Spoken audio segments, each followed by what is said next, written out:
Bismillahirrahmanirrahim. Wassalatu wassalamu ala Rasulillah wa ala alihi wa ashabihi wa mawalah wa la hawla wa la quwwata illa billah. Allahumma salli wa sallim ala nabiyyina al-karim wa ala alihi wa ashabihi wa man tabi'ahum bi ihsanin ila yaumiddin. Amma ba'du. Ikhwah fiddin wa akhwati fillah, rekan-rekan semua yang saya muliakan dan pemirsa Millah Channel yang kami cintai. Berbicara tentang Islam, maka sudah sepatutnya kita ketika saling bersaudara atas nama Islam, perjumpaan di awal kita adalah kita saling mengucapkan doa yang diajarkan oleh baginda Rasulullah SAW. Assalamualaikum warahmatullahi wabarakatuh. Dan tak lupa pula kita berharap kepada Allah, mudah-mudahan kita termasuk di antara orang-orang yang telah dijanjikan oleh baginda Rasulullah SAW. Sab'atun yuzilluhumullahu fi yawm la zilla illa zilluh. Ada 7 tipe manusia yang Allah akan lindungi dan naungi pada hari kiamat, yang mana pada hari itu tidak ada naungan kecuali naungan dari Allah Jalla Jalaluhu. Salah satunya adalah wasyabun, ya, anak muda yang tumbuh kembang masa mudanya fi ibadatillah, dalam rangka beribadah kepada Allah tabaraka wa taala. Demikian pula kita berharap kepada Allah, kiranya sebagaimana telah dijanjikan pula oleh baginda Rasulullah bahwasanya anak muda yang menghabiskan masa mudanya dalam rangka ketaatan kepada Allah termasuk di antara orang-orang yang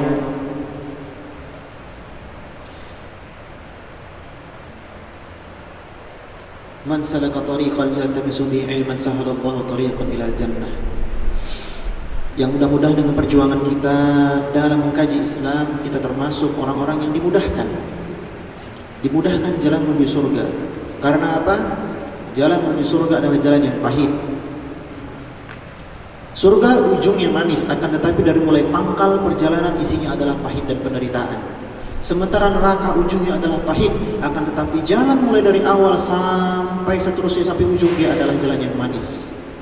Maka dari itu jikalau hendak meraih surga harus tahan banting, tahan penderitaan.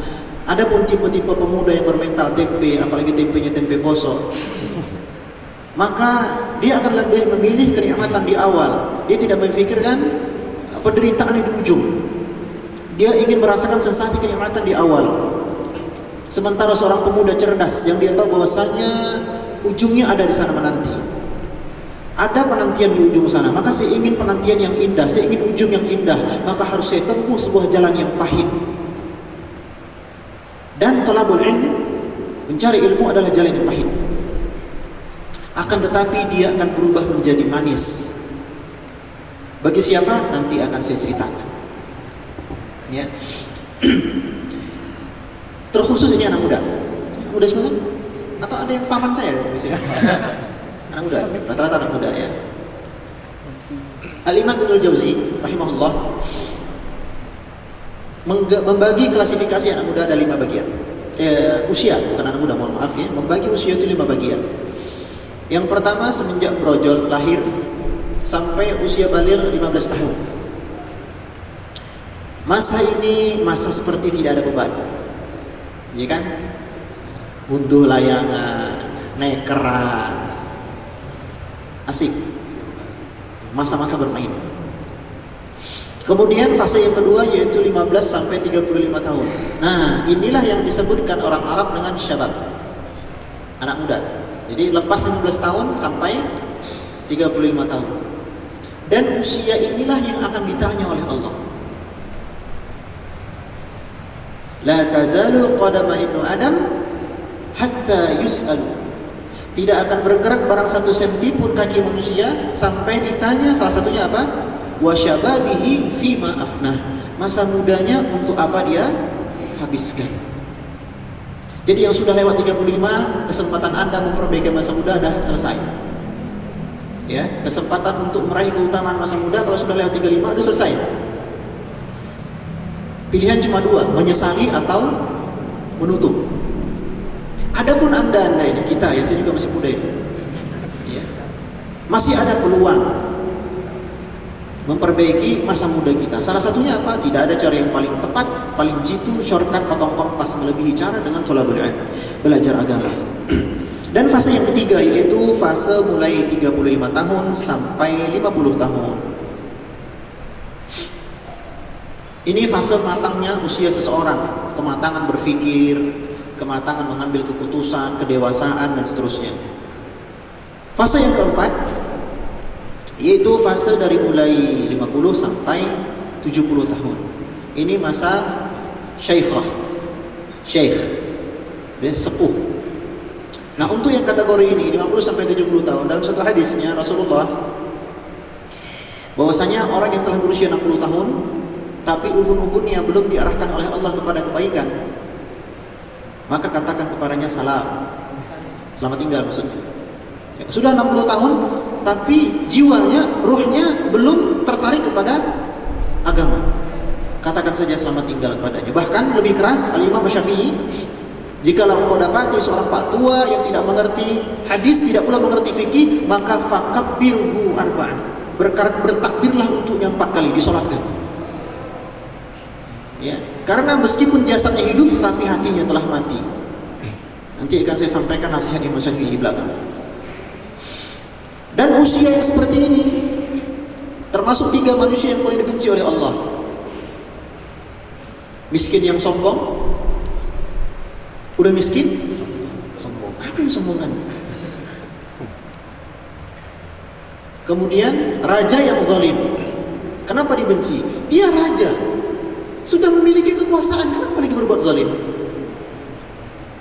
Dan yang ketiga, syekhun zani, pak tua yang berzina. Udah bau tanah, sempat-sempatnya mencium bau gadis. Seharusnya dia sudah berpikir masa depannya, ya. Dan yang akan kita bahas ini fase yang kedua, yaitu fase mulai 15 tahun sampai 35 tahun. Masa muda adalah masa paling berat. Berat apanya Ustaz? Berat untuk menahan, berat untuk mengekang. Gimana nggak berat? Ketika Anda melihat keluar, ya elah, mungkin teman sekuliah Anda, mungkin teman SMA Anda dulu, kemudian kampus, masuk kampus yang baru, Masya Allah. Anda di motor Anda membonceng kitab di belakang, dia membonceng. Anda membonceng kitab, fotokopi kitab di belakang. Ya kan? Bannya gembos itu, waduh, Masya Allah. Lewat di depan Anda teman Anda, sambil bonceng akhwat, gebetannya, duduknya menyilang, bersender, waduh. Sakitnya tuh di mana-mana ya. Di mana-mana sakitnya. Kadang ada muncul rasa, ya kan? Wah, kok enak banget dia. Kembali ke sini. Ya, kembali ke kitab. Ya, enggak apa-apa, dia megang itu, saya megang kitab. Ya kan? Ditambah lagi masa muda itu masa labil. Kalau istilahnya sekarang apa? Ababil ya. ABG lagi labil, ababil, nggak tahu apa panjangannya. Labil. Saya rindu,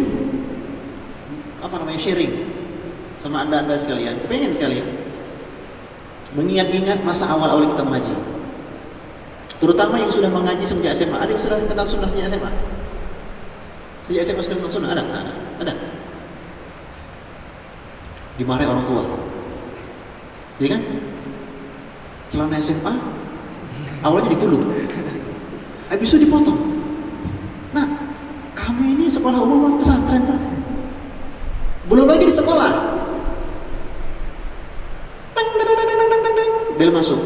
Sekolah Anda belnya gimana? Gitu ya, oke. Bel kedua, istirahat kedua sudah berbunyi, tapi Anda belum masuk. Ngapain? Sholat zuhur, sudah masuk waktunya. Selesai sholat, Anda dipanggil pihak sekolah. Kenapa terlambat? Setiap hari kamu terlambat masuk untuk pelajaran yang ke-7 dan ke-8. Habis istirahat kedua terlambat. Pak, saya sholat zuhur dulu Pak. Loh zuhur kan panjang, tapi laki-laki berjamaah Pak. Saya rindu sharing cerita seperti itu. Ya, itulah masa muda. Sehingga Al-Imam Asy-Syafi'i dan para ulama, contohnya nih Al-A'mash. Al-A'mash itu seorang tabi'in ya. Al-A'mash seorang tabi'in, muridnya Abdullah ibnu Mas'ud. Dia cacat. Ya, dia cacat. Apa kata beliau? Kalaulah bukan karena Al-Quran dan ilmu yang aku punya, laula bi anna Al-Quran wa ilmin, kalaulah bukan karena Al-Quran dan ilmuku dari Allah tentunya, niscaya aku sudah menjadi penjual sayur di pasar. Akan tetapi karena ilmu dia terangkat menjadi seorang ulama yang disegani di zamannya. Jadi mari ya rekan-rekan sekalian, kita manfaatkan masa muda kita dalam hal yang bermanfaat, sehingga kita menjadi pemuda yang mencetak sejarah, bukan menjadi pemuda yang hanya sekedar sampah. Anda orang tuanya ada yang profesi guru kan? Orang tua saya profesinya guru. Saya tanya sama orang tua saya, Di, murid yang paling Abi kenal itu murid yang seperti apa? Kata bapak saya, cuma 2 murid. Tipe 2 murid ini yang cuma yang Abi kenal. Yang satu yang paling bandel,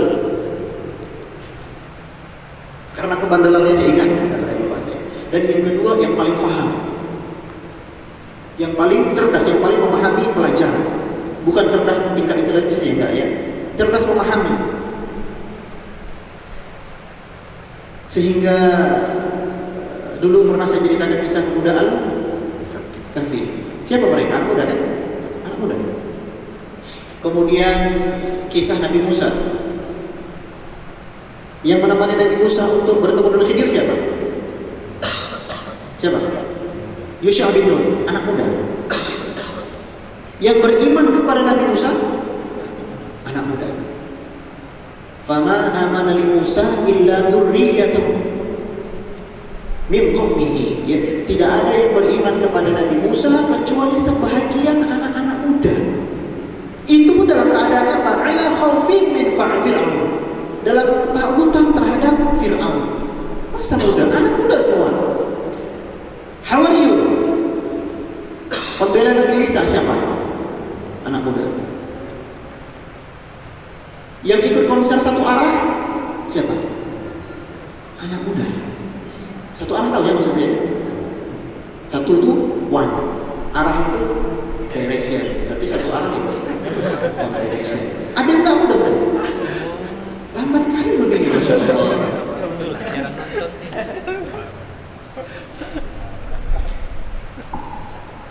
Jadi mungkin umur saya terlalu tinggi ya, boleh.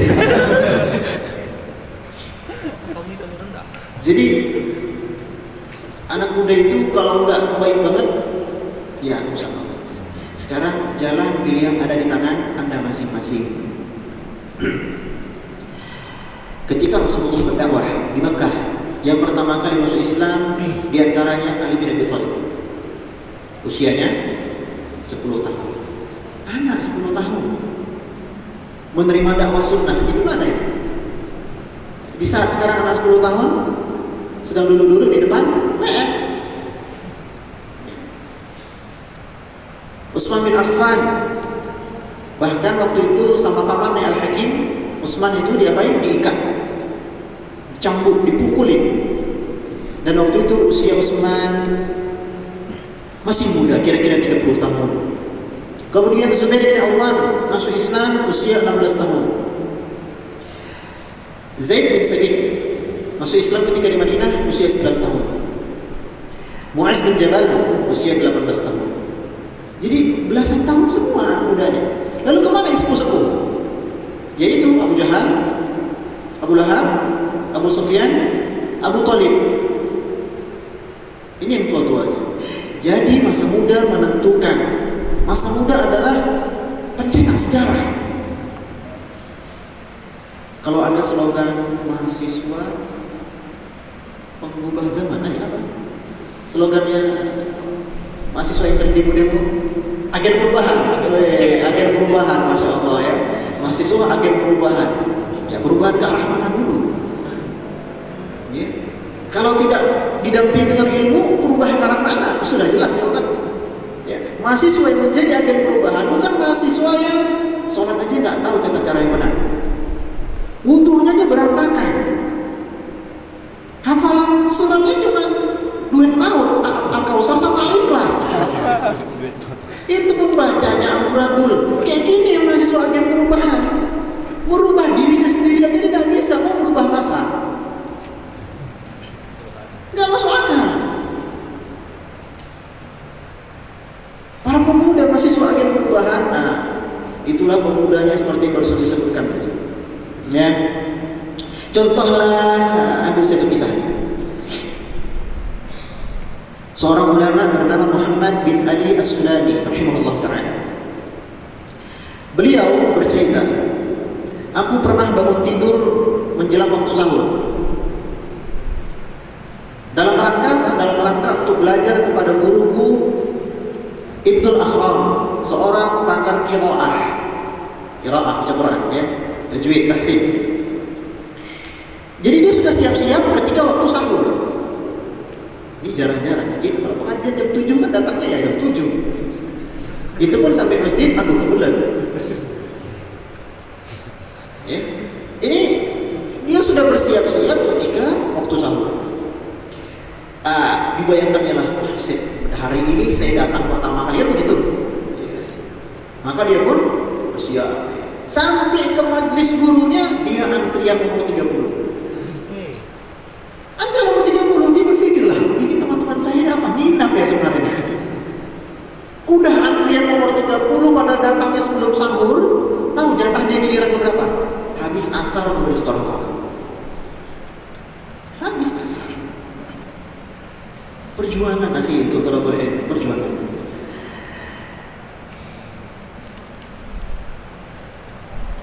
Lalu thalabul ilmu seperti apa yang kita banggakan? Menurut ilmu seperti apa yang kita banggakan? Jawabannya mutlak, ilmu syar'i. Ilmu syar'i, terutama ilmu yang membuat Anda faham kewajiban sebagai seorang pribadi muslim. Betapa bencinya Allah ketika ada seseorang yang pakar sekali urusan dunia tapi dia tidak bisa masalah agama. Ya. Bahkan saking pakarnya, Imam Abu Hanifah berkata, sungguh telah aku temui seseorang yang bisa menghitung jumlah duit hanya dengan begini. Ada duit di karung, ya, duit dirham dalam karung, diangkat begini sama dia, tahu dia itu besarnya berapa. Ada orang setingkat itu, katanya Abu Hanifah. Sungguh aku telah berjumpa seseorang yang pakar sekali urusan dunia, sampai-sampai jumlah dirham dia tahu hanya dengan mengangkat. Itu timbangan digitalnya sudah otomatis. Sudah tahu, oh ini 1000 dirham, ini 500, cuma diangkat. Tapi perkara agama dia bodoh sekali. Ya. Sehingga kalau kita ingin mencari di negeri kita ini ahli agama itu sulit, langka. Ahli hukum banyak, turah-turah kalau bahasa Jawanya, melebeh-melebeh. Insinyur, dokter banyak. Ahli agama, yang saya maksud ahli agama itu bukannya pinter ceramah, ya. Pinter ceramah itu orator, motivator, itu pinter ceramah. Tapi kalau ahli agama, wah ini sulit. Yang hafal ratusan ribuan hadis, yang memahami tafsir 30 juz, itu sulit. Apalagi di zaman sekarang, nilai ulama itu rendah, nilai ustadz seorang dai itu rendah. Rendah apanya? Dalam satu hadis sahih, Rasulullah pernah mengingatkan kepada kita, inna min asyratis sa'ah ayyul tamasal ilma indal asghir. Di antara ciri hari kiamat,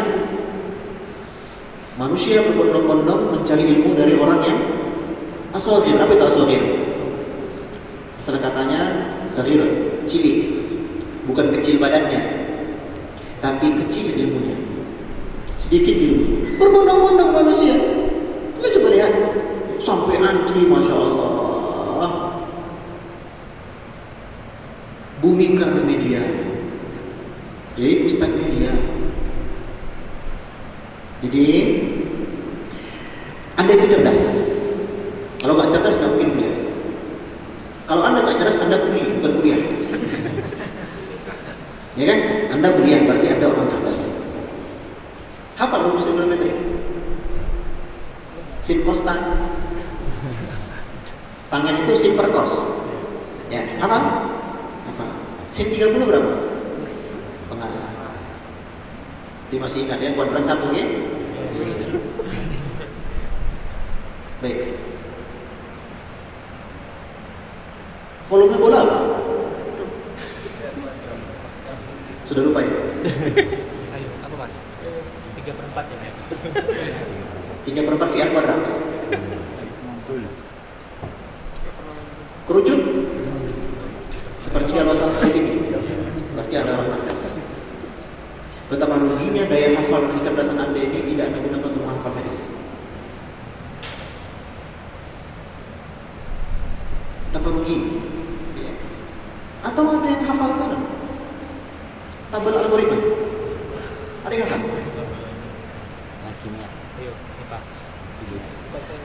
Anda cerdas akhi. Ya. Jangan sia-siakan kecerdasan hanya untuk dunia Anda makan. Ada yang hafal nggak? Dari mulai bangsa, genus, ordo, spesies, subspesies. Masya Allah, menghafal ilmu biologi seperti itu kalau Anda bisa, Anda luar biasa cerdas. Tapi kenapa menghafal riwayat hadis dari Rasulullah? Tidak bisa. Riwayat genus warga itu hafal semua.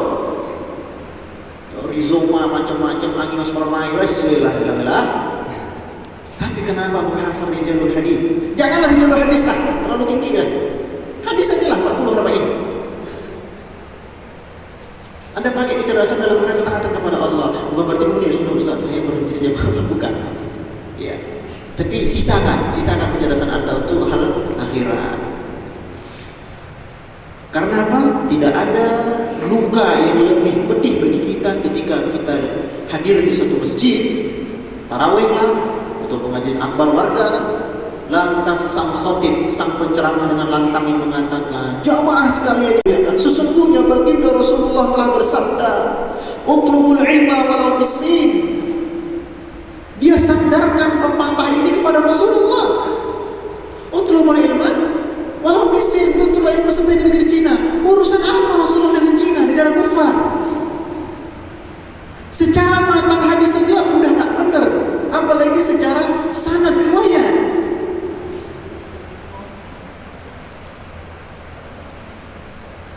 Utlubul ilma minal mahdi ilal lahdi.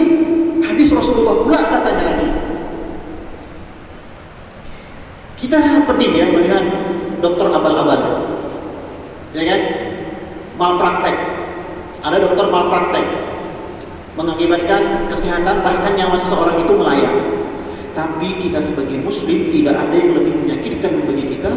Ada seorang kiai malpraktek, ustadz malpraktek, yaitu para mubaligh, para dai, para ustadz yang menyandarkan sesuatu pepatah atau ucapan ulama kepada Rasulullah SAW. Utlubul ilma minal mahdi ilal lahdi, itu bukan sindiran, itu bukan ucapan Rasulullah, itu ucapan ulama al-Imam Syafi'i.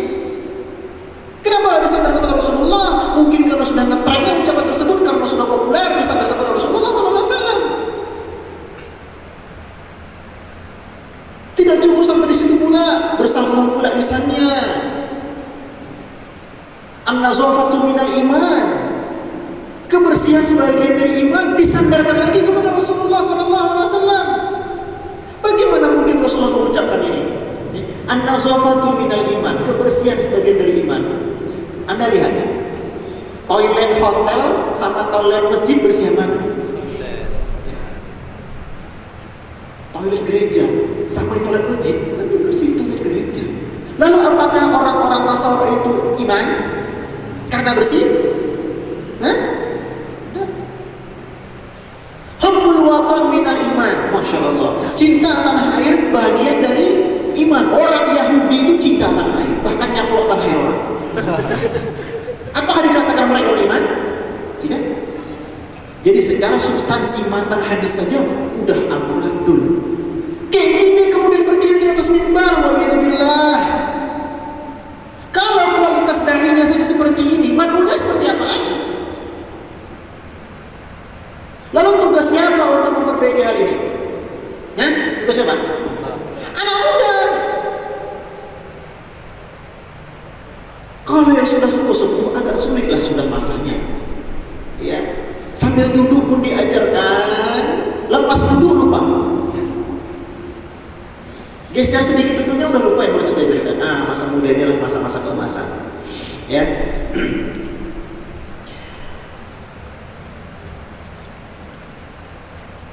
Namun ada ujian yang harus Anda tempuh. Tes. Ada kuis. Ada halang rintang. Di antaranya ketika Anda thalabul ilm di kala muda ini, terkadang diselimuti kerinduan kepada orang tua. Ada yang merantau. Dari mana, Mas? Jambi. Jambi. Duren ya? Dari mana, Mas? Yang dari luar Jogja ada? Dari mana, Mas? Sulawesi mana? Sulawesi gede kali. Sulawesi Selatan, Makassar. Oh iya, dari mana, Mas? Masya Allah. Ini Sorong ya? Alam lain. Sorong. Serfiranda. Kangen kan? Lagi belajar, ya kan? Pas baca kisah-kisah perjalanan ulama, melihat para ulama berbakti kepada orang tuanya, teringat pula sama orang tua. Udah sedih pula, malas jadi belajar, ya kan? Nah, ujian ini apa? Diselimuti kerinduan untuk pulang kampung. Belum lagi ketika usia muda thalabul ilm itu terbelenggu rasa rindu untuk berdampingan dengan sang pujaan hati.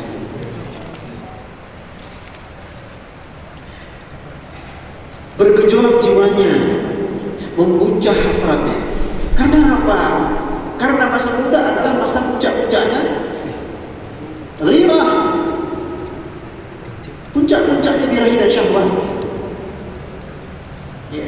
Jangan kira para ulama dulu tak punya syahwat. Mereka punya, akan tetapi kenikmatan tenggelam dalam lautan ilmu mengalahkan syahwat mereka. Sehingga jangan heran banyak para ulama yang tidak menikah. Bukan karena mereka mengharamkan nikah, bukan. Lupa. Bukan lupa dalam artian lupa, bukan. Kenikmatan bergelimang tinta itu lebih nikmat bagi mereka. Saking nikmatnya tidak sempat memikirkan pendamping hidup. Makanya saya heran kalau ada anak baru ngaji 1 tahun udah minta nikah sama saya. Baru ngaji 1 tahun, Yasar 3 kali ulang tak tamat-tamat, udah kawin. Ustaz, saya ada keperluan Ustaz, kapan bisa ketemu? Sekira mau apa ini kan? Insyaallah. Mungkin Ustaz, ya dari kajian-kajian yang saya ikuti, benar Ustaz, fitnah melanda bagai gelombang. Oh iya betul itu akhirnya. Dan itu sudah saya rasakan Ustaz. Saya juga merasakan. Loh Ustaz kan sudah menikah, udah sama, pengen nambah loh. Lalu gimana akhir? Saya sudah mencoba Ustaz, saya sudah mencoba belajar agama, memadamkan waktu saya beribadah, puasa, tetapi sudah sekali Ustaz. Jadi gimana? Tolonglah Ustaz, carikan saya. Antum kenal sama saya sejak kapan? Ya 6 bulan lalu Ustaz. Ngaji sejak kapan? Setahun yang lalu. 1 tahun aja dia minta nikah. Syekhul Islam sampai wafatnya tak menikah. Ujian Imam Nawawi. Kok antum baru ngaji 1 tahun kok minta kawin? Ini antum ikut kajian-kajian fikih nikah terus apa? Fikih itu banyak Mas. Ini fikih tohara saja. Fikih tohara membahas haid itu ibadat samudra tak bertepi. Fikih haid, fikih wanita ini, itu katanya Syekh Utsaimin seperti samudra tak bertepi, laut tak berujung. Kenapa? Dia akan terus berkembang sesuai dengan perkembangan zaman. Dulu kan nggak ada pil KB. Sehingga ya jelas kan kapan haid, kapan nggak haid. Nah sekarang gara-gara suntik hormon, KB akhirnya siklus haidnya nggak jelas. Biasanya seminggu haid, ini 3 hari haid, 2 minggu berhenti atau seminggu berhenti, datang lagi kedua. Gimana nih hukumnya? Itu berat Anda pelajari. Itu fikih wanita, istri Anda wanita. Gimana Anda mau dapat wanita? Itu aja Anda belum tahu jawabannya. Masih terlalu banyak ilmu yang belum kita rebut. Ya, jangan cepat-cepat menikah. Apalagi setelah nikah nggak kelihatan. Sibuk jalan-jalan terus. Honeymoon Ustaz, bulan madu. Bulan madu lama kali.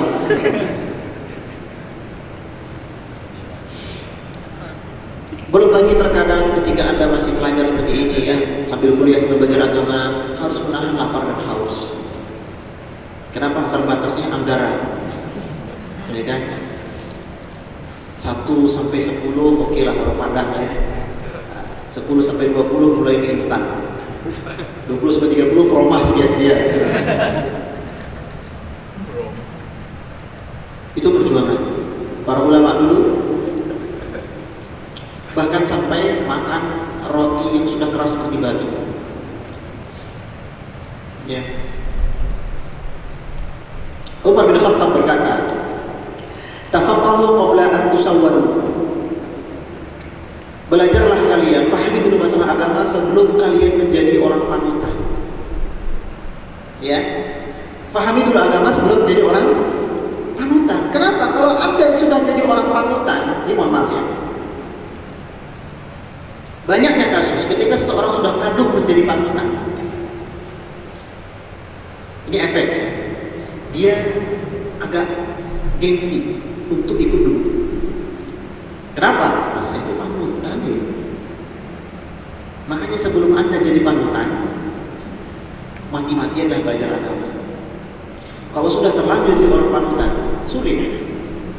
Dia orang panutan, usia sudah matang, pengisinya masih muda. Wah ini gengsi. Ya, gengsi.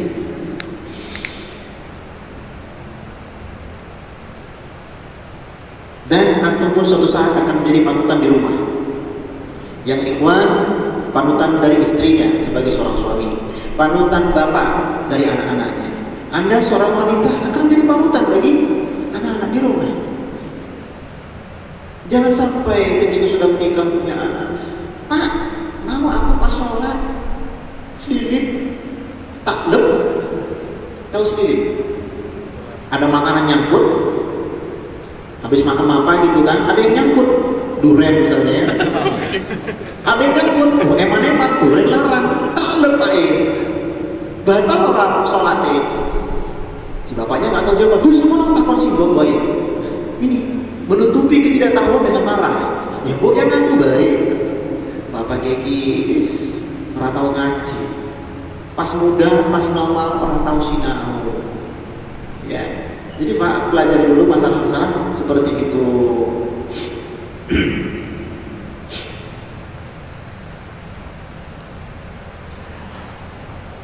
Al-Imam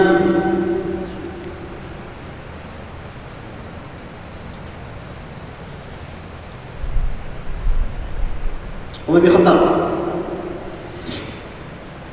Umar bin Khattab suatu kali bertemu dengan Nafi', gubernurnya di Mekah waktu itu. Lantas Umar bin Khattab bertanya kepada Nafi', "Wahai Nafi', siapa yang kau tunjuk sebagai perwakilanmu di Mekah sana?" Lalu Nafi' berkata kepada Umar, "Ibnu Abza ya Umar, Ibnu Abza saya utus sebagai perwakilan saya di Mekah." Lalu Umar bertanya, "Siapa itu Ibnu Abza? Madwa?" Siapa itu Ibnu Abza? Nafi' menjawab, "Mantan budak." Anda tahu budak?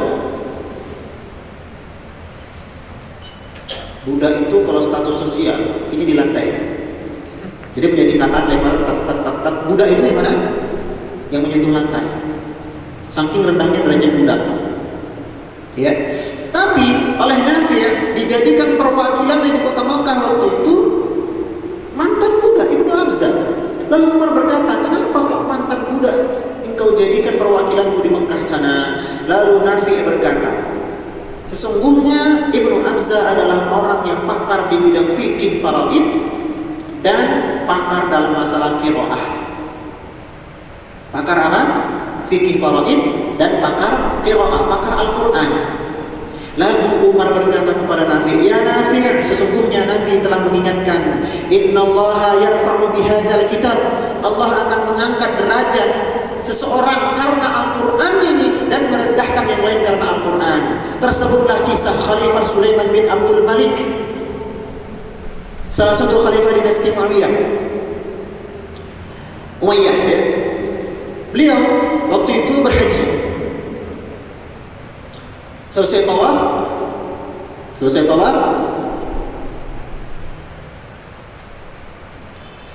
dia mencari seorang ulama untuk bertanya tentang manasik-manasik haji.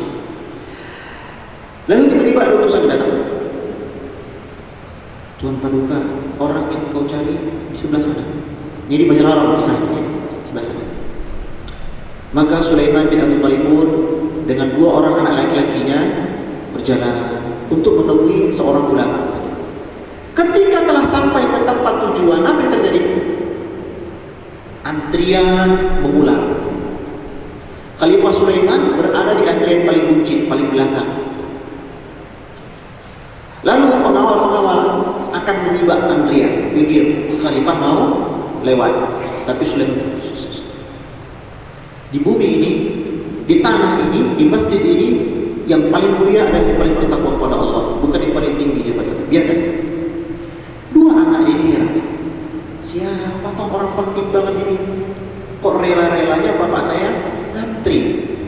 Rela-relanya bapak saya ngantri. Siapa yang mau ditemuin?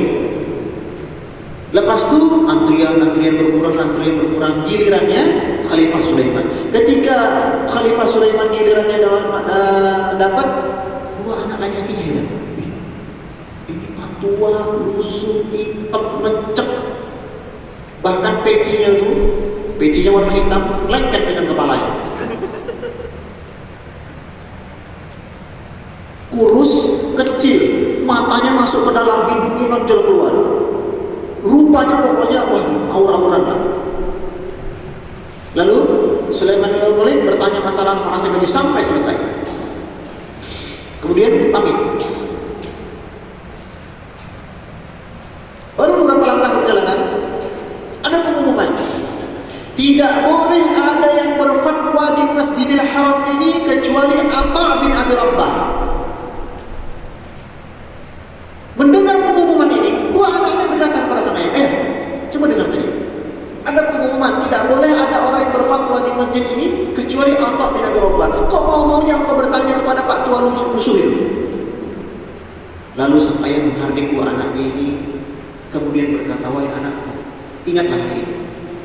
Hari inilah hari yang paling aku ingat, dan aku ingin kalian pun mengingatnya. Betapa hinanya raja yang bodoh di hadapan mantan budak yang berilmu. Betapa apa? Hinanya raja yang bodoh di hadapan seorang mantan budak yang berilmu. Atau mantan budak. Dia dimerdekakan oleh majikan perempuannya. Setelah majikan perempuannya melihat ini otak luar biasa. Sepertiga dia pakai untuk mengabdi kepada tuannya, sepertiga dia pakai untuk beribadah, sepertiga dia pakai untuk bermajlis ilmu.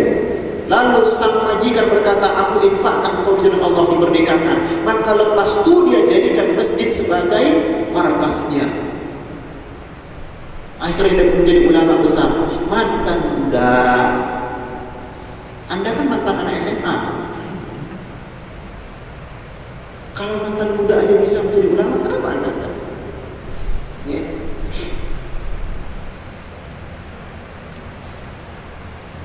Abdullah bin Mas'ud, sebagaimana saya ceritakan di awal, dia punya 5 orang murid terbaik, 5 orang murid besar, murid senior. Yang anehnya, 5 muridnya itu cacat. Murid pertama, Ubaidah, matanya yang buta sebelah.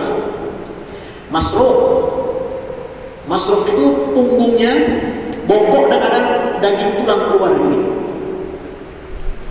Bisa dibayangkan ya? Bongkok, terus ada daging tulang yang menonjol di punggungnya begini. Alqamah, pincang. Syuraih, botak. Al-Harith, buta. Tapi kelima-limanya ini menjadi ulama senior di masa depan. Ya. Muhammad bin Abdurrahman Al-Awqas, seorang manusia yang cacat. Apa cacatnya? Terlahir tanpa leher. Gimana itu? Jadi kepalanya masuk gini. Ini nggak kelihatan. Bukan karena gemuk, bukan. Ininya nggak ada. Bahunya kanan kiri menonjol, kayak bawa tombak kan kiri. Udah gitu, hidungnya lebar ke dalam pula. Lebar tapi ke dalam. Jadi kalau dia main-main sama teman-temannya, sering jadi dibully, diejek, dicela, dijadikan bahan candaan sama teman-temannya. Nangislah kan, dia pulang main-main, nangis, dia pulang main-main, nangis. Lalu saya ibu berkata, ya nak, wa ya bunayya, wahai anakku tercinta, ibu lihat setiap kali engkau berada di perkumpulan teman-temanmu, engkau selalu jadi bahan guyonan, bahan tertawaan dan ejekan bagi mereka. Tapi anak, ibu gak bersedih.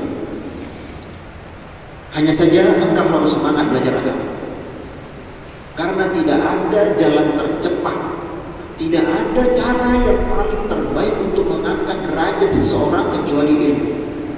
Belajarlah, maka dia pun menghabiskan waktu kecil, waktu mudanya untuk belajar, sehingga pada usia 20 tahun beliau diangkat menjadi hakim, qadhi, dan menjabat hakim selama 20 tahun pula. Tidaklah setiap terdakwa yang akan disidang, belum lagi sidang dijalankan, sudah ngaku. Jadi terdakwanya udah dulu nih. Tadi terdakwa gini. So, posisi hakim ini benar loh. Sang qadhi masuk. Begitu dulu sang qadhi, terdakwanya langsung, Pak, saya salah. saya tadi diolong begini, Pak. Belum persidangan berlangsung, udah ngaku. Gak kayak zaman kita. 3 hakim ini gak ngaku juga. Ya, nah, modal ilmu menghasilkan ketakwaan. Ketakwaan akan membuka aura, bukan aurat. Ya, ilmu menghasilkan ketakwaan. Ketakwaan akan membuka aura, meningkatkan aura dan wibawa seseorang. Makanya Anda jangan heran, Fir'aun terkencing di celana ketika bertemu dengan Musa. Dalam kitab Qasasul Anbiya, ketika Allah telah memerintahkan kepada Musa, ya Musa, idhabu ila Fir'aun, innahu tagha. Pergilah engkau kepada Fir'aun, dia sudah melampaui batas. Musa kan takut, walaupun Musa orang yang paling kuat waktu itu ya, sekali pukul orang bisa mati. Tapi dia takut. Adalah supaya aman saya ajak teman. Siapa temannya? Harun. Karena kalau penakut tambah penakut jadi setengah takut kan. Nah, oke lah ketemu sana. Fir'aun yang tahu bahwasanya Musa akan datang ke istananya, apa kata dia? Pengawal mana sini?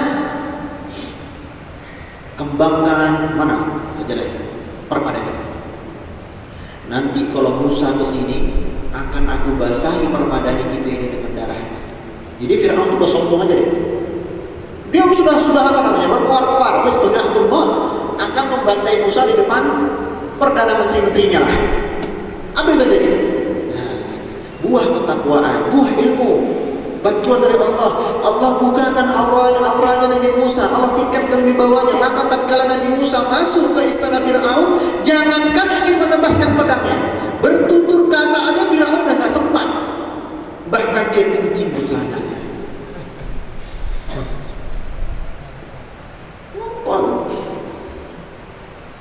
Selepas Musa menyampaikan dakwahnya, Musa pun keluar bersama Harun. Waktu itu perdana menterinya heran, wih Fir'aun, tadi katanya lu bakal begitu. Mana? NATO, no action talk only. Katanya mau begini. Apa katanya Fir'aun? Gak tahu ya. Tadi itu seolah-olah bumi ditimpahkan kepada saya. Dan bisa bergerak, mati kutu. Bukan lagi mati kutu, mati dinosaurus. Kalau mati kutu kan kecil banget. Mati dinosaurus. Gak bisa bergerak. Sebagaimana pula ilmu yang membuahkan ketakwaan yang akhirnya meningkatkan wibawa dan aura seseorang terjadi pada kisah pengantar surat Rasulullah kepada Raja Kisra dan Raja Romawi. Anda coba lihat, tapi Anda lupa nama sahabatnya ya. Beliau dipercaya oleh Rasulullah untuk mengirimkan surat kepada raja, dua penguasa terbesar waktu itu, Kisra di Persia dan Romawi. Pas di kejadian Raja Romawi, ya, kejadian Raja Romawi. Kalau tidak salah saya namanya Rabi bin apa gitu ya, ada arti cek lagi. Sang kaisar yang tahu bahwasanya orang Arab utusan Muhammad akan datang, wah dia sudah bersiap. Mana permadani kita yang paling mahal itu tunjukkan. Saya tahu orang Arab itu orang miskin, manusia gurun, nomaden. Kita tunjukkan permadani kita yang mahal. Kita tunjukkan guci-guci kita yang berkilau. Mana jubah emas saya? Mana mahkota emas saya? Kalian pengawal-pengawal semua pakai pakaian yang bagus. Ketika sampai di gerbang, sang pengantar surat dicegat oleh pengawal gerbang. Apa kata mereka? Pak, kalau mau proposal minta bantuan bukan di sini tempatnya. Bukan, saya utusan dari Arab, Muhammad Rasulullah SAW ingin menyampaikan surat. Untuk siapa? Untuk raja. Oh, titip aja di sini. Enggak. Saya diamanah Rasulullah, surat ini harus langsung sampai ke tangan raja kalian, tidak boleh perantara. TP. Mungkin kalau kita yang berbicara kepada pengawal kayak gini, ditembak di tempat kita ya. Tapi inilah karena dibawanya justru pengawal yang cium kali ya. Pak tua ini gila juga ya, berani sama kita, tua-tua tadi. Ya sudah Pak, Bapak boleh masuk, tapi keledai sama tombaknya tinggal di sini. Enggak mau aja. Harus saya bawa. Saya takut hilang kalau yang mencuri. Itu pun dikabulkan juga sama pengawalnya. Ngopeh mereka gak berani macam-macam. Maka tak kala dia masuk, ini jalan untuk menuju raja itu sudah karpet mewah ya, permadani. Lalu biholnya, keledainya ini pun dia bawa masuk dalam istana, lah di permadani yang bagus tadi. Tombaknya dikibas-kibas tentang ini pecah semua, puji-pujian. Waktu itu Raja Romawi gak berkutik. Berkutik, coba bangun aja. Dia sampaikan surat. Apa mau katanya? Bukan mau saya, ini perintah Rasulullah. Bahwasanya Rasulullah mengajak masuk Islam. Kalau engkau mau masuk Islam, rakyat engkau ajak masuk Islam, maka rajanya adalah engkau, rakyatnya adalah rakyatmu. Kekuasaan tidak akan kami sentuh. Dan kalau ada yang tidak mengganggu, kan menjadi pembela. Tapi kalau nggak mau, ya pilihan kedua lah. Engkau mau masuk Islam, bayar jizyah. Ini istilah kalau orang Jakartanya bilang, ini bukit gile. Kenapa? Masuk kandang singa, justru singanya disuruh bayar. Ini ada ayam, pok, pok, pok, pok, pok, masuk kandang buaya. Buaya, aku bayar pajak sama gua. Ini kan ayam udah putus asa hidup ya. Masuk ke kandang singa. Kalau engkau nggak mau pilihan pertama, pilihan kedua, kau bayar pajak sama kami. Engkau pun aman. Tapi kalau nggak mau, pilihan ketiga lah. Pilihan ketiga, jejak Islam akan memijak istana. Sang raja nggak berani berkutik. Buah ketakwaan yang bersumber dari ilmu. Jangan heran pula ketika gubernur Madinah kencing di celana juga ketika dibentak Imam Malik. Pernah kan saya ceritakan pertemuan Imam Syafi'i, ya, Imam Syafi'i waktu itu usia 9 tahun lebih sedikit, ingin berguru kepada Imam Malik. Dari Mekah minta surat pengantar tazkiyah, rekomendasi dari gubernur Mekah, tembusan gubernur Madinah. Gubernur Madinah baca surat, untuk disampaikan kepada siapa? Imam Malik. Hah? Imam Malik?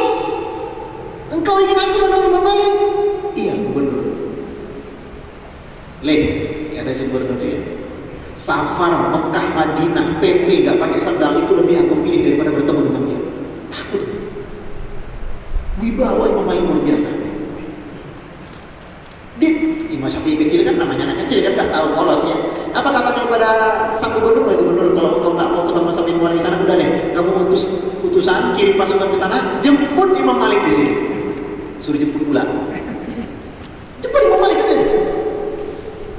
Apa katanya sang gubernur? Nah, kita kesana aja belum tentu beliau mau ketemu. Ini ya kasih utusan pula lah. Karena terus dipaksa oleh Imam Syafi'i kecil, Muhammad bin Idris, maka beliau pun berangkat. Sang gubernur berangkat bawa pasukan. Untuk apa? Tahu gak? Bawa pasukan untuk apa? Untuk membunuh Imam Malik kan? Bukan. Untuk apa? Untuk megang tangannya kalau nanti semaput. Ketika telah sampai di depan rumah Imam Malik, tok, udah nunggu. Tiba-tiba terdengar suara dalam, sekedap. Dibuka, ternyata yang membuka budaknya Imam Malik. Sinten nggih, Masya Allah. Gubernur ditanya sinten nggih. Anda siapa? Loh, ya gubernur dong. Kan belum ada foto zaman dulu kan. Saya gubernur. Oh, terus mau apa? Saya mau ketemu Malik. Oh, sebentar. Pembantunya masuk lagi. Gak berapa lama keluar lagi pembantunya. Imam Malik berpesan, kalau engkau ingin belajar hadis, besok jadwalnya, bukan hari ini. Kalau engkau mau belajar bertanya tentang sesuatu hukum fikih, tulis, seminggu lagi ada jawabannya. Untuk selain dua tujuan itu, pulang aja. Gubernur disuruh pulang.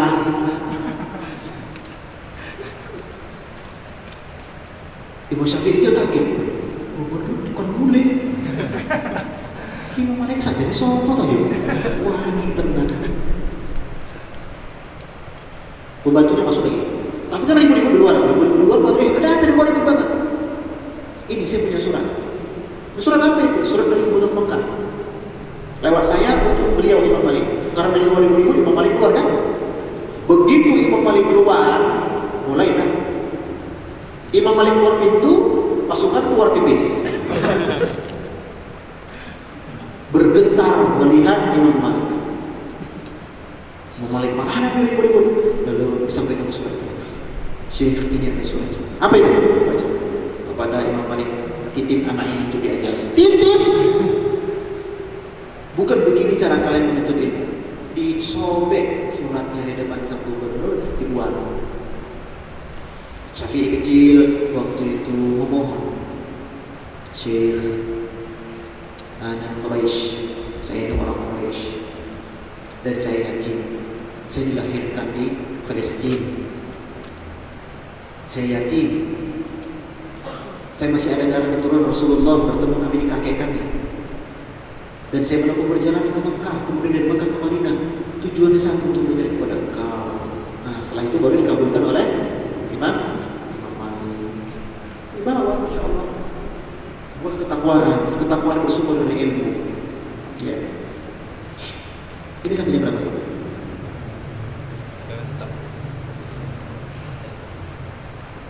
Sebelum itu.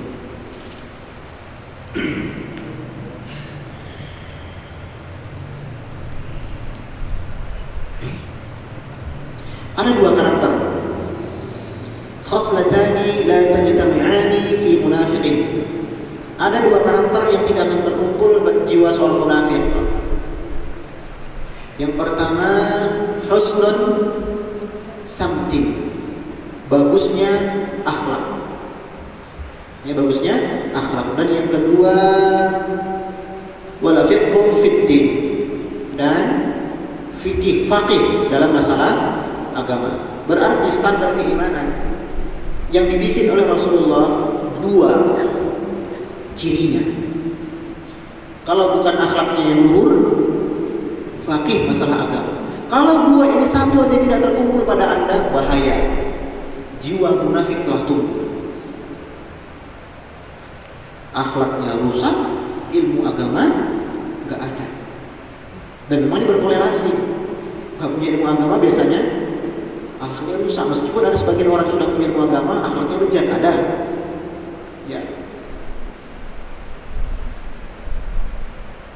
Jadi kalau kita ingin terhindar dari satu ciri di antara orang munafik, selain tiga ciri yang disebutkan di hadis yang lain, salah satunya adalah mencari kita meluangkan waktu untuk belajar agama.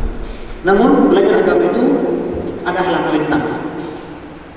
Di sini saya cuplikkan dari tulisan Al-Ustaz Yazid bin Abdul Qadir Jawas, dan juga ada di majalah As-Sunnah.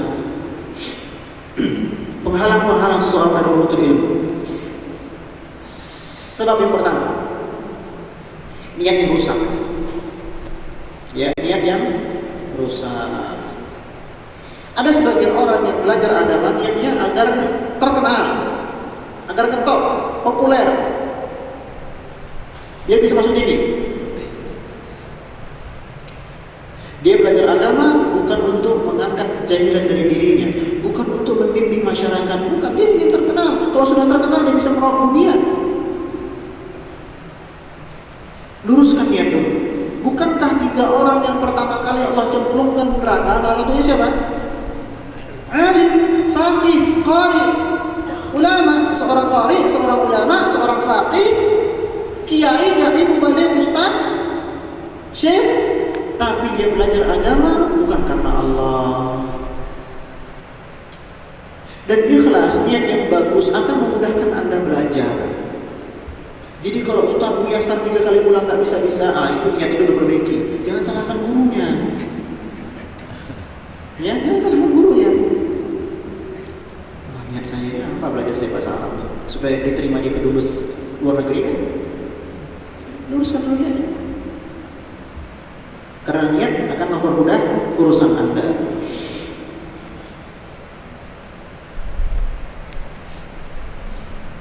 Pernah kejadian Imam Abu Hanifah. Pernah juga saya ceritakan di kisah Imam Mazhab dulu ya. Setelah beberapa tahun beliau belajar kepada sang guru Muhammad, terbetik di hatinya Imam Abu Hanifah, besok saya akan buka majelis sendiri. Ya, besok saya akan buka majelis pengajian sendiri. Jadi di sana majelis gurunya, dia membuka di sini pula. Dan dia sudah beriltizam kuat, saya akan buka besok majelis baru. Tapi ketika dia mau keluar rumah, jiwanya guncang. Buka nggak ya? Buka nggak ya? Ternyata baru beberapa langkah berjalan, gurunya lewat. Tapi gurunya nggak melihat. Imam Hanifah lihat, guru saya itu makin berguncang. Akhirnya tinggal 50-50 antara iya dengan tidak. Sampai di masjid dia melihat kalau gurunya telah dimulai pelajaran.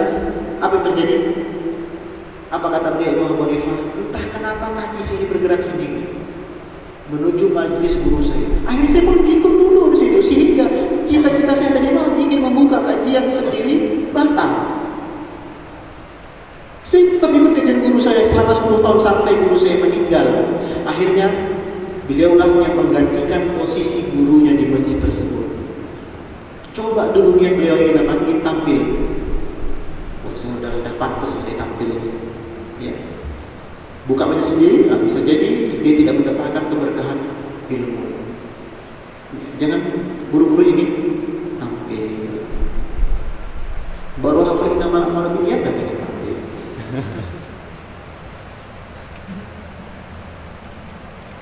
Yang kedua, sebab seseorang terhalang dari thalabul ilm, lalai dari majelis ilmu, dan mengandalkan rekaman. Belajar agama mengandalkan rekaman. Akhi, belum pernah saya ketemu seorang syekh, gelarnya itu misalnya Syekh Muhammad Anu Al-Rekamani, apalagi Al-Streamini. Tidak bisa melahir ulama dari cara seperti itu. Banyak orang yang Masya Allah, ya, mungkin karena sudah bangga dengan kecerdasannya, dia pun belajar agama secara otodidak. Masya Allah, belajar agama otodidak. Anda belajar dunia aja nggak mau otodidak. Kenapa belajar agama otodidak? Belajar agama, belajar dunia untuk dunia, Anda nggak berani otodidak. Tapi kenapa belajar agama untuk urusan akhirat otodidak? Ini luar biasa parahnya ini. Udah otodidak, mati buku terjemahan lagi. Masya Allah. Bermajlis, belajar sama guru. Kenapa begini? Bisa jadi bukunya sama, tapi kalau Anda nggak pakai guru, Anda salah paham. Contoh ringan. Man lam yahkum bima anzalallah fa ulaika humul kafirun. Barang siapa yang tidak berhukum dengan hukum Allah, maka dia kafir. Wih, Anda baca ini kan? Wah, Masya Allah. Anda lagi menelaah Al-Quran, terjemahan, bukan tafsir, bukan. Al-Quran, terjemahan. Barang siapa yang tidak berhukum dengan hukum Allah, kafir.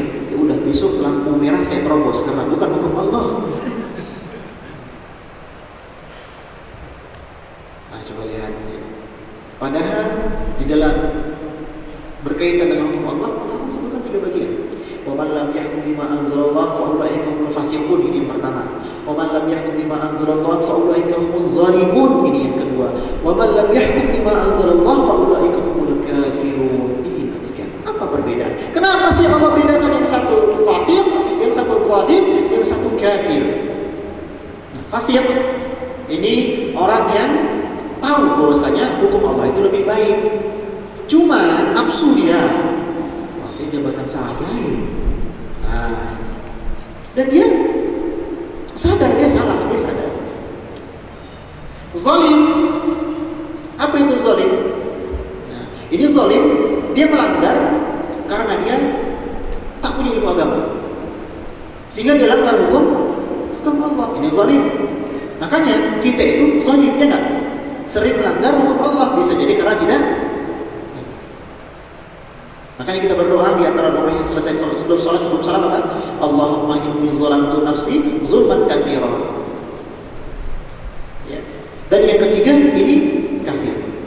Ibnu Abbas, pakar tafsir Quran, ya, mengatakan kafir yang Allah sebutkan di sini duna kufrin. Bukan kafir yang mengeluarkan seseorang dari agama Islam, bukan. Jadi jangan pula Anda baca, wah inilah akibatnya banyak, makanya banyak pengeboman, terorisme, ISIS dan sebagainya, karena ini yang tidak mengenal Allah kafir. Udah kita semua kafir, orang tuanya juga kafir lah. Jadi belajar agama talaqi, ya, pakai guru. Penghalang yang berikutnya, sok sibuk. Orang berpeluh, dia pun berpeluh. Orang berkeringat, dia pun berkeringat. Begitu orang gelar lapak ilmu, dia gelar lapak tak tahu. Ada nih orang yang sok sibuk juga, rekannya sibuk, oh dia sibuk juga, oh gerak sana sana sini. Ya. Begitu sudah buka lapak, temannya membuka lapak ilmu, dia lapak apa ya? Gak punya. Karena sibuknya sibuk gak jelas. Jadi Anda kalau sibuk itu sibuk yang jelas. Apa yang Anda sibukkan? Jangan sibuk gak jelas. Berikutnya, penghalang berikutnya yaitu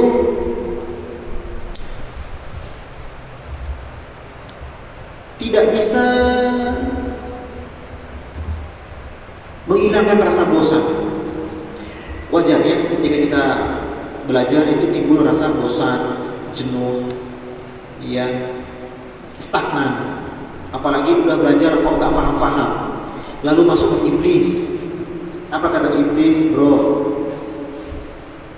Otakmu wis deder. Kalau kata orang Jawa itu, otakmu ki wis deder. Kecerdasanmu itu udah mampat bener. Maka dia pun, oh iya ya, ini wis sampai ini ya wis lah. Kepriwe wae. Ya akhirnya meninggalkan majelis ilmu. Bermula dari kebosanan, lalu syaitan membisikkan, ya kamu tuh memang kemampuan seperti itu, ya udah dia pun diaminkan. Selesailah sudah. Sehingga yang tadinya semangat 45 benar-benar semangat 45. Cuma bedanya di awal semangat 45 pejuang, di ujung semangat 45 hari kemudian gak kelihatan. Ya. Berikutnya, penghalang seseorang menuntut ilmu, menilai baik diri sendiri. Dia memfonis dirinya lebih baik. Wah itu kan teman main saya dulu. Jadi pas mau belajar badar ya bahasa Arab, mau daftar, mudarisnya teman sekelas. Waduh, ini kan teman permainan saya dulu. Bahkan kuliah saya lebih bagus. Saya IPK 4,5, saya IPK 3,8, dia cuma 3,0. Masa saya belajar sama dia ini merasa lebih baik dari orang. Ya, makanya para ulama mengatakan, kalau Anda misalnya pakar di bidang satu, misalnya pakar di bidang akidah, tapi nggak ngerti fikih faraid, ada seseorang yang ngerti bidang, dia nggak ngerti bidang yang lain kecuali faraid, maka belajarlah sama dia. alaihissalam.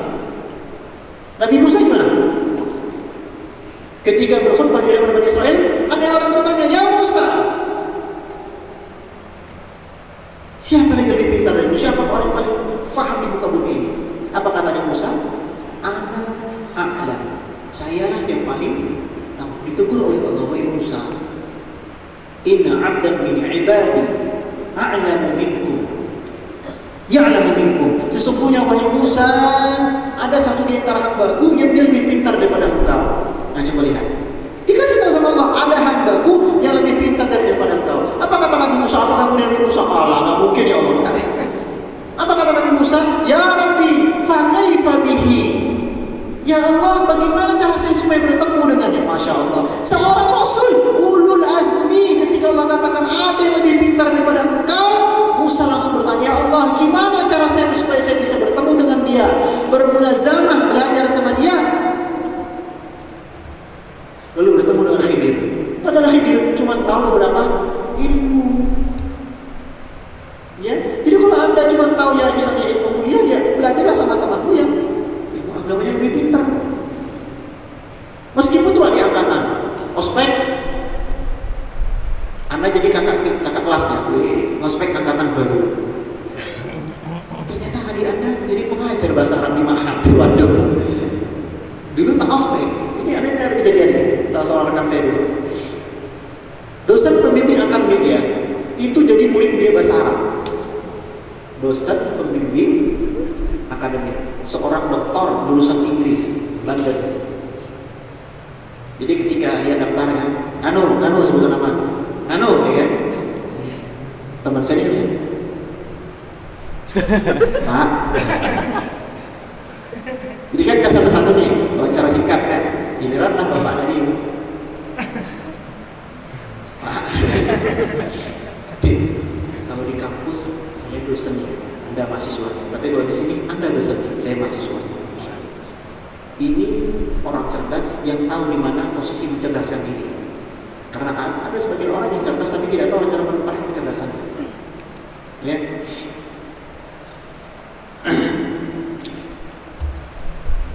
Yang terakhir, sebab-sebab terhalangi seseorang yang menuntut ilmu. Ada banyak ya, tapi saya sebut sebagian saja. Yang terakhir, ini lupa berdoa kepada Allah. Dia terlalu mengandalkan saya kan 145. Wih, Masya Allah. IQ-nya 145. Dia lupa berdoa sama Allah. Gak akan bisa. Betapa banyak orang yang lebih cerdas tapi gak bisa paham agama. Gak bisa. Jangankan paham agama, baca Al-Quran aja gak bisa. Alhamdulillah Rabbil Alamin. Ngalamin apa, Pak? Masya Allah. Ini cerdas tapi tidak bisa memahami agama. Jadi Anda berdoa kepada Allah. Jangan terlalu memuji-muji kecerdasan.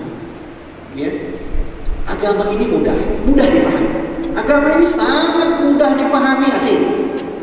Ya.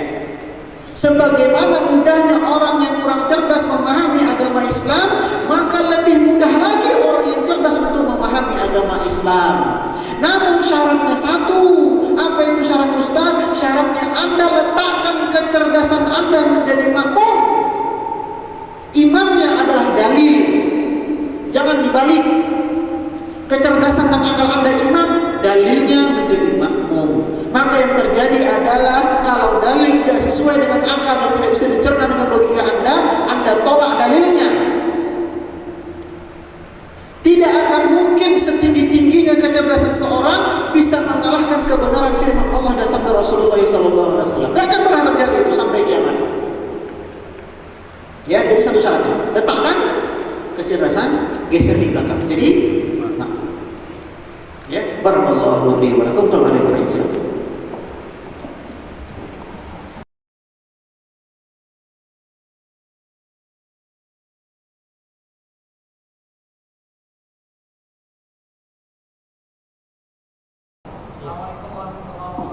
Waalaikumsalam warahmatullahi wabarakatuh. Nama saya Rehan Abdullah, ingin bertanya kepada Ustaz, bagaimana caranya ketika kita menjumpai suatu kondisi yang awalnya kita semangat, kemudian semangat kita tadi menjadi berkurang. bilang ya. Assalamualaikum. Nanti langsung jawab sih. Ada sebuah buku bagus yang sudah diterjemahkan, 100 lebih tips membakar semangat thalabul ilm. Kitab Arabnya sebentar, Anda lupa ya. Kaifa tatahabbas fi thalabil ilm. Bagaimana membakar semangat untuk belajar agama. Di situ ada cara-caranya. Nah, mungkin di antara sekian banyak cara ketika Anda down mentalnya, semangatnya turun, ya. Nah, ini pertanda keimanan itu turun. Jadi semangat belajar agama turun itu sebenarnya pertanda keimanan itu sudah turun. Berarti yang perlu dinaikkan di mana? Imannya. Sebab turun di mana, Pak? Maksiat. Ya, dosa tersembunyi di balik helm. Helmnya hitam, kan bisa pirak-pirik kan? Gak ketahuan sama yang dilihat. Ya. Bang Jo 120 detik gua ini kesempatan ini. Ya. Jadi pertama apa? Perbaiki keimanan dengan cara kurangi maksiat. Imam Syafi'i pernah menemui gurunya, berkata kepada gurunya, "Wahai Syekh, kita tahu Imam Syafi'i daya hafalnya ya, luar biasa ya. Jadi kalau ini buku sebelah, ya, buku seperti ini, ingin yang membaca yang sebelah kiri atau yang kanan, maka yang sebelahnya ditutup. Kenapa? Takut kehafal. Gak kayak kita dibuka 2000 tuh gak hafal-hafal. Luar biasa ya kita ya. Insyaallah. Kalau begitu mulai nanti malam belajar gitu di Syafi'i, tutup sebelah. Sebelah. Kenapa? Hafal 22 sulit, bukan apa-apa ya. Nah, jadi waktu itu Imam Syafi'i berkata kepada sang guru, "Wahai tuan guru, gak tahu tiba-tiba hafalan saya mandek, sulit masuk ini." Apa kata tuan gurunya? Jauhi perbuatan maksiat. Al ilmu nurun min nurillah. Ilmu itu salah satu di antara cahaya dari cahaya Allah. Tidak akan pernah bersatu ilmu yang berupa cahaya dengan dosa yang berupa kegelapan. Ya, jadi hindarkan dulu maksiat, karena maksiat bisa menurunkan semangat belajar. Yang kedua, pilih teman. Hati-hati memilih teman. Pepatah Arab mengatakan as-sahibun sahibun. Sahib, sahib. As-sahibun, sahib itu sahib, penarik. Teman akan menarik supaya kita itu semodel dengannya, setipe dengannya. Arwahun junudun mujannadah. Arwah itu hanya akan bertemu dengan arwah yang sejenis. Ruh hanya akan berkumpul dengan ruh yang sejenis. Pecinta ilmu hanya akan berkumpul dengan pecinta ilmu. Pecinta otomotif hanya akan bertemu dengan pecinta otomotif. Tidak akan bertemu pecinta otomotif dengan pecinta kuda.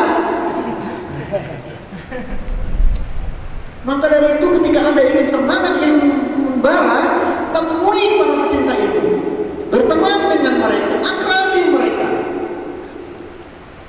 melihat mereka, wow, semangat ya, insyaallah. Nah, membakar semangat. Jadi cari rival dalam tanda kutip ya, tanda positif. Apalagi tipsnya kalau kita tiba-tiba down, semangatnya turun? Nah, baca apa? Sirah, kisah-kisah para ulama belajar agama. Imam Ahmad 2 kali keliling bumi. 2 kali keliling, kok dihitung jarak tempuh perjalanan rihlah sucinya belajar agama, dijumlahkan semuanya 2 kali keliling bumi. Kalah Columbus. 2 kali keliling bumi. Kita kan 2 kali keliling kasur.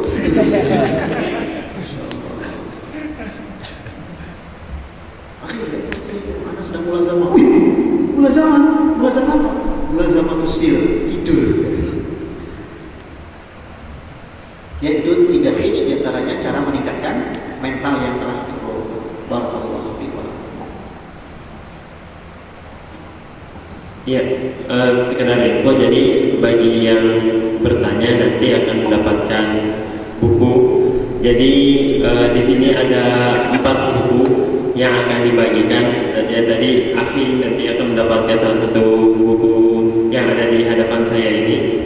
Dan ini sudah ada pertanyaan yang kedua, Ustaz, ilmu itu kan luas. Tadi dikatakan ilmu itu yang menghasilkan ketakwaan. Nah, itu ilmu apa aja? Sudah jelas ya, ilmu yang membuahkan ketakwaan adalah ilmu agama, bukan ilmu dunia. Ada beberapa orang pakar biologi,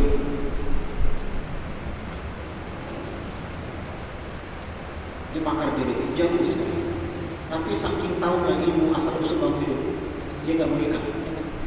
Dan kami takut dia, karena terlalu dalam belajar ilmu biologi, sehingga muncul kesimpulan ini makhluk muncul dari sampah, sampah keluar belatung, belatung keluar makhluk. Masya Allah. Bukan ilmu agama, ilmu yang membuahkan ketakwaan. Ya. Dan ilmu apa saja? Ya tentunya yang pertama jelas ilmu tentang akidah. Ilmu tentang akidah yang pertama kali. Karena apa ini? Gambaran aja. Kalau Anda belajar ilmu akidah, suasana itu sejuk. Sejuk, kemudian kita teringat, ya kan? Wah, ini kesalahan-kesalahan saya yang dulu, wah, dosa-dosa besar. Jadi jangan pula baru belajar agama sudah jarh wa ta'dil. Ya, baru aja ikut pengajian udah belajar jarh wa ta'dil. Siapa-siapa yang harus dihindari sih, Masya Allah. Jadi dasar dulu belajarlah akidah banyak-banyak, karena itu akan melembutkan hati, meningkatkan ketakwaan. Ilmu akidah kan ilmu tentang Allah. Semakin tahu kepada Allah, maka semakin takut hamba tadi kepada Allah. Ya. Ilmu apa lagi yang bisa meningkatkan ketakwaan kepada Allah? Yang kedua jelas ilmu tentang ibadah sehari-hari. Ya setelah kita tahu betapa agungnya Allah, lalu bagaimana cara beribadah kepada Allah, kan begitu. Tentunya fikih ibadah sehari-hari. Ilmu apa lagi yang bisa meningkatkan ketakwaan kepada Allah? Tazkiyatun nufus. Ya, ilmu tentang mengingat dosa-dosa.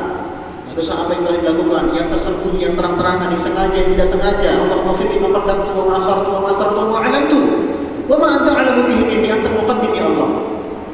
Berarti wallahu ta'ala a'lam. Ya, ada lagi yang ingin tanya? Assalamualaikum warahmatullahi wabarakatuh. Waalaikumsalam. Ustaz, jadi gini, kadang kita itu harus berkumpul pada orang-orang yang solih atau teman-teman yang baik. Tapi kadang ada saya temui itu, saya pengen belajar sama mereka, kadang oh nanti dulu mas, kayak gitu, nggak bisa, nanti dulu. Karena mereka berilmu, apa salahnya langsung ngasih seperti itu. Yang kedua itu pas kita masuk ke satu golongan, kamu harus jauhin itu ya. Nah jadi biasanya kan Rasul dulu aja dengan orang kafir tidak seperti itu, apalagi kita sesama muslim gitu. Nah jadi saya jadi bingung, saya harus masuk kemana gitu. Masuk ke sini nanti ini gak boleh dekat sama sana, masuk sana gak boleh dekat sini. Jadi aturan yang seharusnya saya ikut itu saya bingung. Ingin masuk belajar sama seseorang, lalu orang tadi berkata, oh nanti dulu mas. Nah, Imam Syafi'i berkata, bersabarlah kalian dari guru yang kaku. Bersabarlah kalian, isbiru. Bersabarlah kalian dari guru yang kaku, karena ilmu tidak akan didapat kalau engkau lari darinya. Imam An-Nasai itu diusir sama gurunya. Jadi masih penting kalau dikatakan, oh nanti dulu mas, ini diusir sama gurunya. Lantas beliau tidak putus asa. Beliau mendengarkan saran dari gurunya itu lewat bilik. Maksudnya di luar bilik, di luar kamar belajar. Dia dengarkan. Pas ujian, semua murid menyerahkan kertas. Gurunya kan keluar nih, murid ujian. Dia masuk sebentar, ini titip kertas ujian ini sama teman-temannya. Kamu kan enggak? Masih ikut ujian. Ya sudah, dikumpul. Kan lihat nilai satu. Siapa nilai tertinggi? Ternyata nilainya siapa? Itulah buah kesabaran menghadapi guru. Nah, kenapa bisa jadi orang yang kita butuhkan ilmunya tadi sedang sibuk, sedang ada masalah, sedang mau ujian, kepepet udah mau berangkat sudah telat, ngejar tiket kereta dan sebagainya. Kita cari pokoknya husnuzon, kita cari baik sangkanya dulu. Bersabar karena ilmu itu butuh kesabaran. Ya. Sebaliknya juga kepada pemilik ilmu itu sedekahnya itu diajarkan. Kalau harta sedekahnya itu dikeluarkan untuk infak, tapi ilmu sedekahnya dia main diajarkan. Jangan bakhil. Anda kan pengen investasi akhirat. Bagaimana caranya? Ajarkan Ketika orang yang Anda ajarkan mengamalkan apa yang Anda ajarkan, Anda sambil duduk di sini, orang tadi mengamalkan, Anda dapat pahala. ATM bergerak terus, mesin pencetak pahala Anda punya. Ya, makanya pedagang itu kan ada beberapa jenis. Ada pedagang yang cuma bisa jaga modal. Paling parah nih, pedagang yang habis modal yang paling parah. Pedagang yang kedua, pedagang yang cuma bisa jaga modal. Pedagang yang ketiga, ini pedagang yang bisa mencetak mesin ATM. Inilah orang-orang yang bersedekah dengan harta. Tapi ada pedagang jenis keempat, pedagang MLM. Dia bikin piramid. Satu orang mengajarkan dua mengajarkan bawah kaki lagi, terus downline. Kalau orang MLM saja begitu semangatnya mengejar Anda, bahkan sampai berdusta, ada acara makan-makan. Wih, ada acara makan-makan tempat gue, sampai sana seminar di prospek. Apalagi Anda pembawa estafet ilmu, semangat ngajarin orang. Bandil wa'ani walau ayah, sampaikan kepadaku mesti satu ayat. Tapi yang Anda ilmui, jangan Anda sampaikan yang tidak Anda ilmui. Datang teman mau nikah, Anda aja belum nikah. Bro, Anda mau tanya fikih nikah. Mungkin gila lu, gue belum nikah. Tanya fikih nikah gimana? Ya, bandil wa'ani walau ayah itu yang apa yang kita ilmui. Ya, pertanyaan yang kedua. Ustaz, saya mau masuk sini, dilarang, kamu jangan dekat-dekat sana. Saya mau masuk mana? Saya jawab, Anda masuklah Islam yang kafah. Udkhulu bis-silmi kafah. Masuk Islam itu sempurna, menyeluruh. Ya, menyeluruh, bukan setengah-setengah. Jadi kalau Ustaz saya masuk mana? Carilah yang mengamalkan sunnah-sunnah Rasulullah menyeluruh, tidak pilih-pilih. Itu yang Anda temui. Yang mana yang mengamalkan sunnah Rasulullah, meskipun hukumnya sunnah, tapi dia hidupkan, itu yang Anda pilih. Karena apa? Celaka Anda kalau pilih teman yang meremehkan sunnah Rasulullah meskipun itu sunnah hukum. Karena tidaklah seseorang itu meremehkan sunnah Rasulullah yang hukumnya sunnah, lama kelamaan dia pasti meremehkan sunnah Rasulullah yang wajib, itu kepastian. Jadi cari teman, cari komunitas yang menghargai sunnah Rasulullah meskipun hukumnya sunnah. Apalagi yang sunnah Rasulullah hukumnya wajib. Tinggalkan komunitas yang menebas larangan Rasulullah meskipun makruh. Karena lama-kelamaan dia akan melanggar ya. Barakallahu fiikum. Ada dua pertanyaan lagi, Ustaz. Pertanyaan yang pertama, ini bagaimana cara mengetahui bahwa ilmu agama yang dituntut adalah ilmu yang benar, mengingat banyak kelompok-kelompok semacam ISIS yang menjerumuskan. Itu. Ciri Anda telah belajar ilmu agama yang benar, itu Anda pertama takut kepada Allah, satu. Ya. Ciri Anda sudah belajar dengan benar, ilmu yang Anda pelajari adalah ilmu yang benar. Cirinya muraqabatullahnya meningkat. Rasa diawasinya oleh Allah bertambah. Ya. Kalau nggak bertambah-tambah, ini salah saya belajar agama ini. Ciri yang kedua, ilmu Anda benar, yang ilmu yang Anda dapatkan bahwasanya Anda telah semakin yakin amalan ibadah yang Anda lakukan ini benar tata caranya. Bacaan-bacaan yang saya baca jelas sanadnya. Doa-doa yang saya lantunkan, zikir-zikir, sholawat yang saya baca, sudah saya baca semua riwayat-riwayat. Kalau Anda belajar agama, ketika ditanya, Mas, baca doa zikir ini dari mana? Ya, udah kebiasaan dari sembah-sembah dulu. Ini nggak belajar, nggak benar Anda belajar agama. Ya, belajar agama menumbuhkan rasa percaya diri dengan apa yang Anda amalkan. Allah Ta'ala alam. Yang terakhir, Ustaz, ilmu agama harus menjadi prioritas. Lantas bagaimana dengan ilmu-ilmu yang kita pelajari di kuliah? Bagaimana kita menempatkan ilmu-ilmu tersebut bersama dengan ilmu agama? Ilmu agama adalah kewajiban Anda sebagai hamba Allah, ilmu dunia kewajiban Anda sebagai anak dan orang tua. Itu aja jawaban saya. Ya, demikian. Jadi ilmu agama itu merupakan kewajiban kita yang mana Allah telah wajibkan atas setiap orang muslim begitu. Nah, mungkin itu saja yang dapat disampaikan dari materi tentang pada seorang penuntut ilmu yang disampaikan oleh Sulaiman Rashid.